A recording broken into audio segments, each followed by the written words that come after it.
నమస్తే, welcome to Rudra TV. దేశంలో నిరుద్యోగం, పేపర్ లీకేజీలు, యువత భవిష్యత్తుపై పెరుగుతున్న అసహనం మధ్య సోషల్ మీడియాలో ఒక్కసారిగా సంచలనంగా మారిపోయిన పేరు cockroach Janata party alias CJP. మొదట ఇది చాలా మందికి ఓ ఫన్నీ మీమ్ పేజీలా కనిపించింది. కానీ కేవలం కొన్ని రోజుల్లోనే దేశవ్యాప్తంగా రాజకీయ, సామాజిక చర్చకు కారణమైంది. అసలు ఈ పార్టీ ఎందుకు మొదలైంది అంటే, ఇటీవల సుప్రీంకోర్టు విచారణ సందర్భంగా ప్రధాన న్యాయమూర్తి సూర్యకాంత్ చేసినట్లు ప్రచారం జరిగిన ఒక వ్యాఖ్య ఈ మొత్తం కథకు కారణమైంది.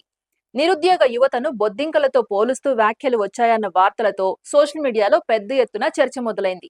అదే సమయంలో digital political strategist Abhijit Dipke మనల్ని బొద్దింకలుగా చూస్తారా, సరే మేమే కాక్రోచ్ జనతా పార్టీ పెడతామంటూ వ్యంగ్యంగా ఓ గూగుల్ ఫామ్ విడుదల చేశారు. కానీ సరదాగా మొదలైన ఈ డిజిటల్ ఉద్యమం ఊహించని స్థాయికి చేరుకుంది. కేవలం 24 గంటల్లోనే లక్షలాది మంది యువత పార్టీకి రిజిస్టర్ అయ్యారు. ఆ తర్వాత 4 రోజుల్లోనే సీజేపీ ఇన్స్టాగ్రామ్ ఫాలోవర్లు 1.2 కోట్ల మార్క్ దాటేయగా, అధికార పార్టీ బీజేపీ అధికార ఇన్స్టాగ్రామ్ అకౌంట్ కంటే ఎక్కువ ఫాలోయింగ్ రావడం దేశవ్యాప్తంగా హాట్ టాపిక్ అయింది.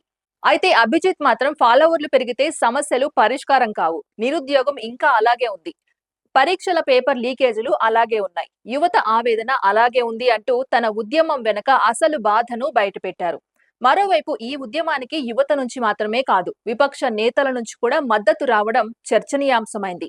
అఖిలేష్ యాదవ్, మహువా మైత్రా, కీర్తి ఆజాద్, మనీష్ సిసోడియా వంటి నేతలు సోషల్ మీడియాలో ఈ ఉద్యమాన్ని షేర్ చేస్తూ మద్దతు తెలపడం వైరల్ అయింది. ఇదే సమయంలో సీజేపీ అధికారిక ఎక్స్ అకౌంట్ ను ఇండియాలో లీగల్ డిమాండ్ కారణంగా నిలిపివేయడం మరింత ఆసక్తి రేపింది. ఆ స్క్రీన్ షాట్ ను షేర్ చేసిన అభిజిత్, మేము ముందే ఊహించాం, ఇదే జరుగుతుందని తెలుసు అంటూ పోస్ట్ పెట్టారు. ఇక ప్రస్తుతం అమెరికాలోని బోస్టన్ యూనివర్సిటీలో చదువు పూర్తి చేసుకున్న అభిజిత్ ఇండియాకు తిరిగి వస్తే తనను అరెస్ట్ చేసే అవకాశం ఉందని చేసిన వ్యాఖ్యలు మరింత సంచలనం సృష్టించాయి. నేను ఢిల్లీ ఎయిర్పోర్ట్ లో దిగగానే ఢిల్లీ పోలీసుల కాన్వాయ్ నన్ను నేరుగా తీహార్ జైలుకు తీసుకువెళ్తుంది, నాకు బలంగా అనిపిస్తోంది అని ఆయన చెప్పడం ఇప్పుడు సోషల్ మీడియాలో పెద్ద చర్చగా మారింది.